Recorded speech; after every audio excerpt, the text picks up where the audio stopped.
Hi, this is Dr. Shervin Basheer, aesthetic specialist. Today I'm going to talk to you about SUPRIMA. SUPRIMA is a radio frequency microneedling fractional insulated device. This is RF. What does it mean? It means that it can deliver the heat and energy to the target area by means of radio frequency. This is microneedling. What does it mean? The energy comes with the needles into the target area. It is fractional. It means that the energy is not concentrated in only one place, but also is divided into many points. And it is insulated, means the energy is only on the tip of the needles, not the whole needle. First, what is the difference between lasers like CO2 and erbium YAG and radio frequency? Radio frequency is not ablative and coagulative, so there is no burning to the skin. Under light, I can see like some pores and some scars.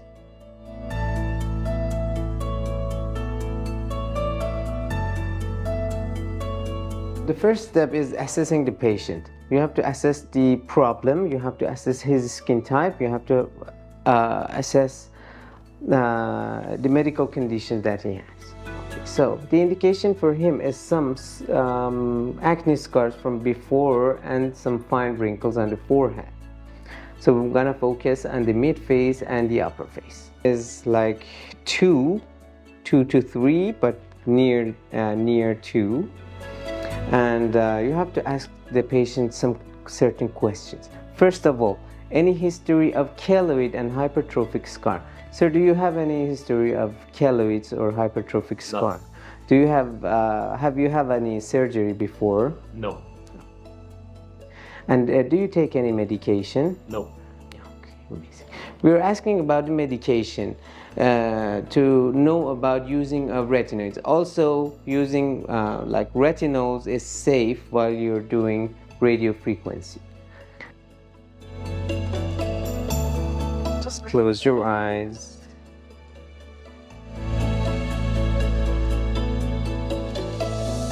Skin with alcohol or color hexadan. Then let the skin to be dry. Then we can start the procedure. With this button, you will turn on the device. So from the first menu, because we have 2 handpieces, now we're gonna do the microneedling radio frequency. We will choose the MNRF.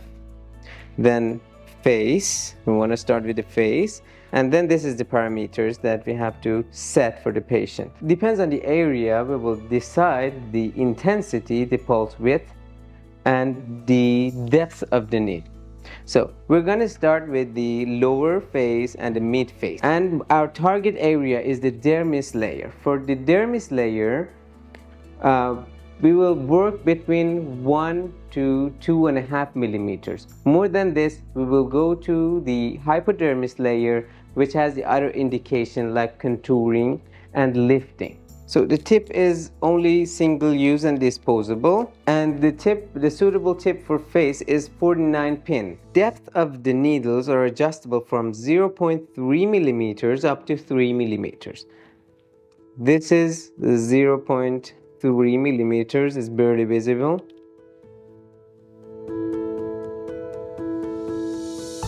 And this is the 3 millimeters. So I choose 2 millimeters for the lower and mid face. For forehead, I will reduce it, and for the for around the eyes, I will reduce it again. How was that? I didn't feel anything. Okay, amazing.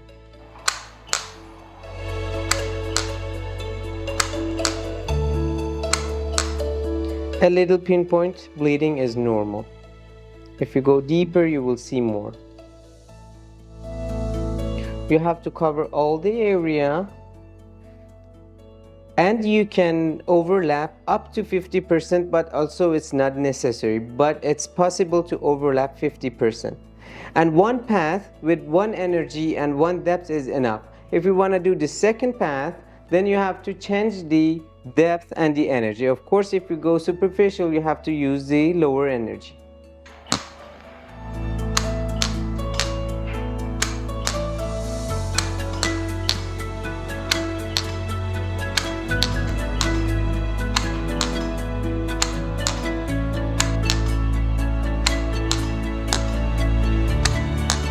You have to be sure that you apply enough pressure to have a full contact with the skin.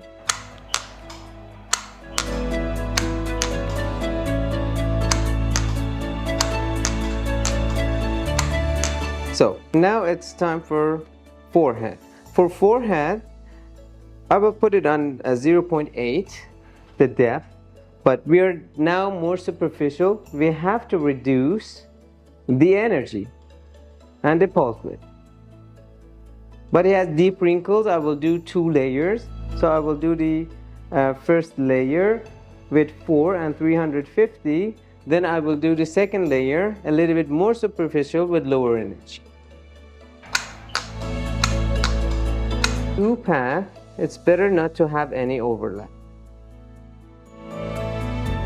Is it painful? No, not at all. Do with the same energy, it's okay, but don't forget the nose. You can do. Second path for the forehead, I will put it on 0.5 and again reduce the energy and start without overlapping.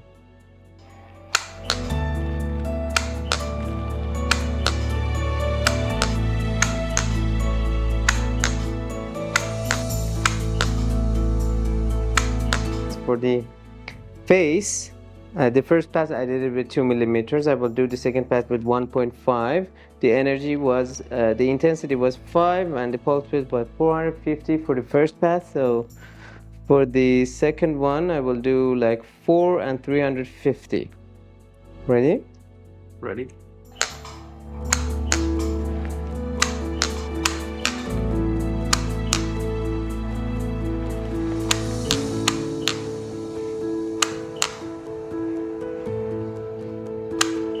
So the swelling and the erythema is normal to see, okay? But for him, if we compare the neck and the face, I can see a little bit more swelling on the neck. So that is why I decided not to do the second pass on the neck. So it's important to assess the patient before you want to do the procedure and while you're doing the procedure. So if you see this, it's normal. But if you see more than this, for the next session, you have to reduce the energy. Always combination therapy in the field of aesthetic is really important.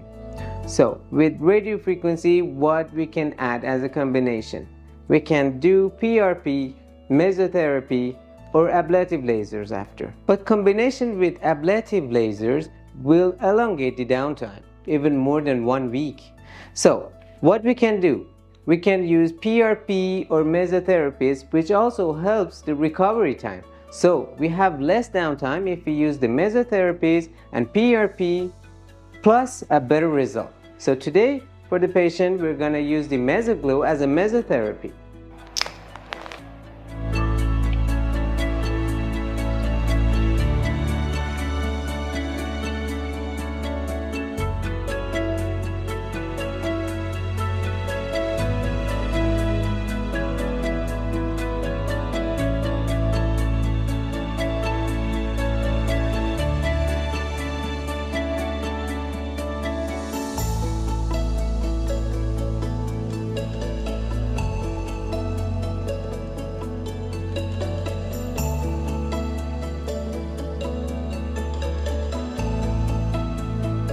So as you can see, this is right after the procedure. So the redness is subsiding after using the mesotherapy and the sunblock.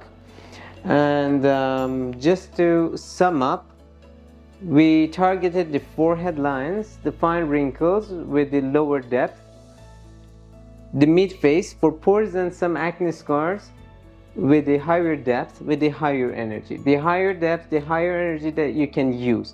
The lower depth, the more shallow, the lower energy you should use to prevent the burn. Because if you reach near the epidermis layer with a higher energy, there is a risk for burn. So for the aftercare, the most important thing is avoiding sun by using sunblock and avoiding sunbathing and tanning for 1 month. It's really important to avoid the hyperpigmentation, the PIH.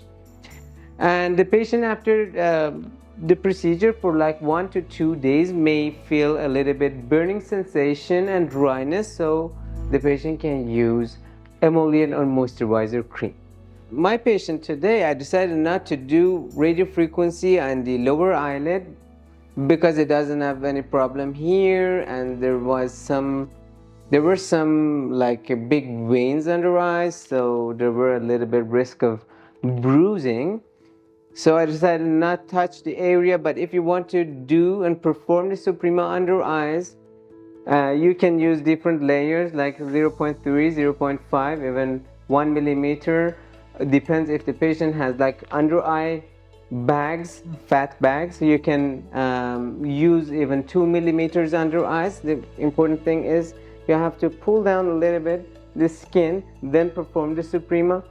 And for contouring, you can go deeper, like 3 millimeters under the cheekbone. For like female patients, you can do contouring on the cheekbones and the jawline, or lifting and defining the jawline with like using the RF by 3 millimeter depth.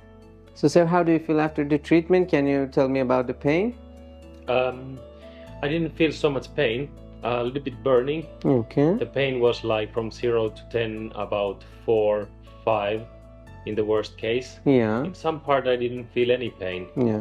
I think probably you feel it here on the cheekbones, yeah, and the jawline. Maybe it's the bony parts is a little bit more painful, yeah. And for the forehead, I didn't feel any pain. Yeah, amazing.